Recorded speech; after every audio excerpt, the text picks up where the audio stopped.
ठीक चलो शुरुआत करते हैं, है ना। कौन सा धर्म? बौद्ध धर्म, है ना। संस्थापक कौन था इसका? गौतम बुद्ध, है ना। कारण क्या था? तो बौद्ध धर्म शुरुआत करने का कारण क्या था? तो उस समय था क्या? ब्राह्मणों की रूढ़िवादी धर्म के विरुद्ध शुरू किया गया था, है ना। उस समय क्या था? तो बहुत ज्यादा ब्राह्मणों का कर्म कांड, ये पूजा, ये सब था। उसी कारण किया गया था, उसी के विरुद्ध में बौद्ध धर्म का शुरुआत किया था। तो बौद्ध धर्म का मूल धर्म क्या है? शांति और अहिंसा, है ना। जन्म कब हुआ था इनका? तो बुद्ध का था 563 ईस्वी पूर्व में। कहा? तो लुम्बिनी में। ये वर्तमान में कहाँ है? ये नेपाल में है। कहाँ है? नेपाल में। गौतम बुद्ध के बचपन का नाम क्या था? सिद्धार्थ। पिता का नाम क्या था? शुद्धोधन, जो क्या थे? शाक्त कुल के मुखिया थे। इनकी माता का नाम क्या था? महामाया, है ना। इनका पालन पोषण कौन किया था? गौतमी प्रजापति गौतमी, जो क्या थी? इनकी मौसी भी थी, है ना। क्यों?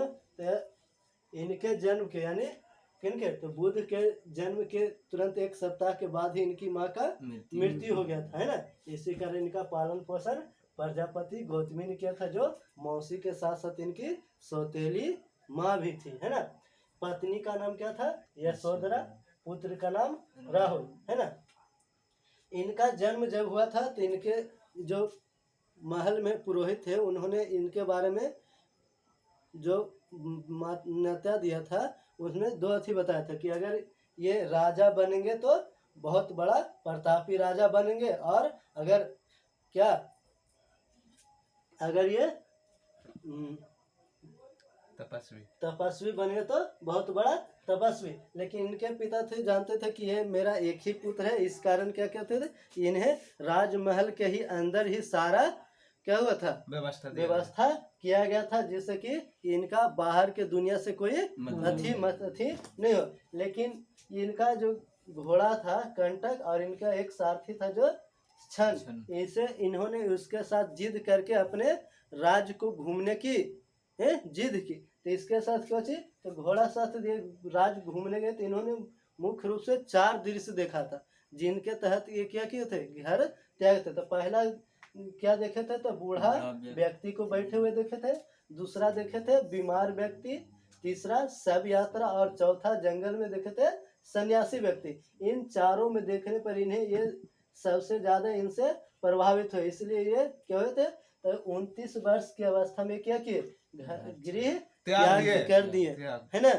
यह घटना क्या कहलाता है? बौद्ध धर्म में गृह त्याग की घटना तो महानिष्क्रमण की घटना कहलाता है। इसके बाद ये गृह त्याग करके, है ना, पहली बार कहाँ पहुंचे? तो वैशाली के नजदीक एक गुरु थे, कौन? अलार कलाम, है ना। किसके? तो सांख्य दर्शन के गुरु थे, जिनसे इन्होंने शिक्षा प्राप्त की। ये क्या कहलाए? ये गुरु थी बुद्ध के प्रथम गुरु, है ना। कौन थे? अलार कलाम। यहाँ से शिक्षा प्राप्त करने के बाद ये राजगीर पहुंचे, जहाँ रुद्रक रामपुत्र से मिले। वहाँ भी उनसे शिक्षा प्राप्त करके ज्ञान की खोज के लिए उरुबेला, है ना, पहुंचे, जो अभी वर्तमान में क्या कहलाता है? बोध गया क्षेत्र कहलाता है ना। वहाँ पर क्या? तो निरंजना नदी के किनारे पीपल के वृक्ष के निकट इन्होंने 6 वर्ष की तपस्या किया, है ना। जिसके पश्चात क्या? 35 वर्ष की अवस्था में ज्ञान की प्राप्ति हुआ, है ना। जिसके बाद ये कौची? गौतम से ये बुद्ध कहलाए, है ना। और यह दिन कब था ज्ञान प्राप्ति का? तो वैशाख की पूर्णिमा का दिन था। यहाँ से इन्होंने ज्ञान की प्राप्ति के बाद ऋषि पत्तनम गए, है ना, जहाँ पर उन्होंने क्या? पहला उपदेश दिया, है ना। कहाँ पर? ऋषि पत्तनम में, जो कौन सा क्षेत्र है? सारनाथ में। और इन्होंने जो उपदेश दिया था वो किस भाषा में दिया था? पाली भाषा में। और यह घटना जो है कहलाता है क्या?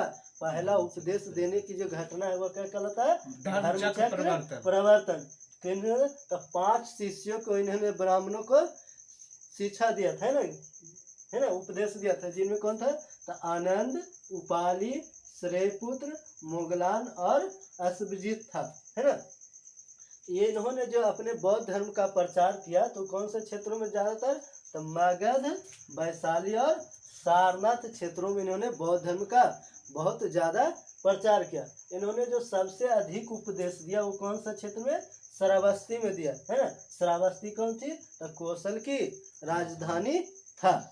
फिर हम तो जानते हैं क्या, तो बौद्ध धर्म जो है क्या है, अनात्मवाद, यानी ये आत्मा में विश्वास नहीं करता है, लेकिन पुनर्जन्म में विश्वास करता है।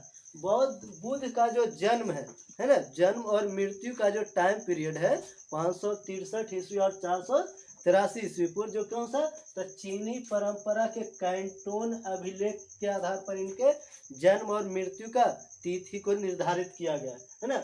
बौद्ध धर्म की जो जानकारी हमें मिलता है वो किससे मिलता है, त्रिपिटक से। कौन से, त्रिपिटक से, है ना। त्रिपिटक किस भाषा में लिखा गया है, तो पाली भाषा में, है ना। अगर हमें त्रिरत्न का बताए कि त्रिरत्न का संबंध किस धर्म से है, तो बौद्ध धर्म से। और त्रिरत्न में कौन कौन है, तो बुद्ध, धर्म और संघ है। लेकिन अगर कहा जाए कि बुद्ध की मृत्यु कहाँ पर हुआ, तो बुद्ध की मृत्यु हुआ था कुशीनगर में। क्यों, तो वहाँ पर ही उपवास में थे, लेकिन वहाँ का एक व्यक्ति था कुशीनगर का, चुंद नामक व्यक्ति, जो इन्होंने खाने के लिए क्या दे दिया था, शुकर माधव। इनके उपरांत इन सेवन किया तो इनके पेट में क्या हुआ, दर्द, पीड़ा उत्पन्न हुआ, उसी के कारण क्या हुआ, मृत्यु हो गया। कब हुआ, तो 80 वर्ष की अवस्था में 483 ईस्वी पूर्व में। और यह दिन कौन था, तो बैसाख की पूर्णिमा। आइए, जिन्होंने निर्वाण प्राप्त हुआ, ये क्या कहलाता है घटना बौद्ध धर्म में, महापरिनिर्वाण, है ना। इनके मृत्यु के बाद जो इनके अस्थियां थे, यानी शरीर को कितने, तो 8 भागों में विभाजित कर इन्हें 8 अलग अलग क्षेत्रों में क्या किया गया, स्तूप का निर्माण किया गया। 8 क्षेत्रों में कौन कौन है, तो वैशाली, कुशीनगर, कपिलवस्तु, पावागढ़, अलकल्प, रामग्राम, राजगीर और बेटद्वीप। ये 8 क्षेत्रों में विभाजित कर जगह पर इनका शरीर का अस्थियों को रखकर क्या किया गया था, स्तूप बनाया गया, स्तूप का निर्माण किया गया था। बुद्ध ने 4 आर्य श्रेष्ठ या श्रेष्ठ सत्य बताया है, जिसके कारण क्या है, तो पहला है दुख समुदाय, दुख निरोध और दुख निरोध गामिनी प्रतिपदा। ये क्या है, तो दुख का, है ना, किसी व्यक्ति को दुख होता है, तो इसके लिए क्या है, दुख से मुक्ति प्राप्त करने के लिए बुद्ध ने अष्टांगिक मार्ग की रचना किया था, जिसमें क्या है 8 वर्ग। तो क्या है, सम्यक दृष्टि, सम्यक संकल्प, सम्यक वाणी, सम्यक कर्मांत, सम्यक आजीव, सम्यक व्यायाम, सम्यक स्मृति, सम्यक समाधि, है ना। तो ये हमारा क्या है, बौद्ध धर्म से पहला पार्ट है ना। अगर आपको अच्छा लगा तो लाइक शेयर और करें, और जल्द ही एक किसका, तो पार्ट 2 आएगा, तो आप लोग इसको बेल आइकन को दबाकर रखें ताकि अगला वीडियो हमें मिले।